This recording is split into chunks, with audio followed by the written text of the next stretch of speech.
Hello guys, അപ്പോൾ ഇന്ന് എൻ്റെ രാവിലത്തെ ഒരു മോർണിംഗ് റൊട്ടീനാണ് കേട്ടോ. ഇന്ന് നമുക്ക് രാവിലത്തേക്ക് കഴിക്കാനായിട്ട് ചിക്കൻ സ്റ്റൂ ആണ് കേട്ടോ. അപ്പോൾ ഞാൻ എഴുന്നേക്കാൻ ഒരുപാട് ലേറ്റായി. അപ്പോൾ സിമ്പിളായിട്ടുള്ള ഒരു ചിക്കൻ സ്റ്റൂ ആണ് ഉണ്ടാക്കുന്നത്.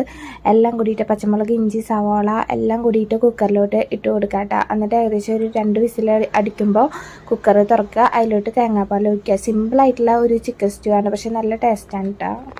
ഇത് താളിക്കാനായിട്ട് ഇട്ട് കൊടുക്കുന്നത് വേപ്പിലയും പിന്നെ നമുക്ക് ഇഷ്ടമുള്ള സ്പൈസസ് ഒക്കെ ഇട്ട് കൊടുക്കുക. ഞാൻ ഏലക്കായും വേപ്പിലയും മാത്രമേ ഇട്ട് കൊടുക്കണുള്ളൂ. അത് കഴിഞ്ഞിട്ട് പെട്ടെന്ന് തന്നെ ഞാൻ അപ്പം ഉണ്ടാക്കി എടുത്തു കേട്ടോ. അത് കഴിഞ്ഞിട്ട് ചായ ഉണ്ടാക്കി. പിന്നെ ഏതമോന് അപ്പം ഇഷ്ടമല്ല, അപ്പം അവന് വേഗം ചപ്പാത്തി ഉണ്ടാക്കി. അപ്പോൾ ഡിപ്ചേട്ടൻ കഴിച്ചിട്ട് ടേസ്റ്റേ പറയാൻ കേട്ടോ. വായ പൊള്ളിയായിരുന്നു, അടിപൊളിയാണെന്ന് പറയാൻ കേട്ടോ. ഏതമോന് കഴിക്കാനായിട്ട് ചപ്പാത്തിയും പനീർ വറുത്ത് കൊടുത്തു കേട്ടോ. അങ്ങനെ ഞങ്ങൾ രാവിലെ എല്ലാവരും കൂടി ഇരുന്ന് ബ്രേക്ക്ഫാസ്റ്റ് കഴിച്ചു. അപ്പം ഞാനും കഴിച്ചു കേട്ടോ.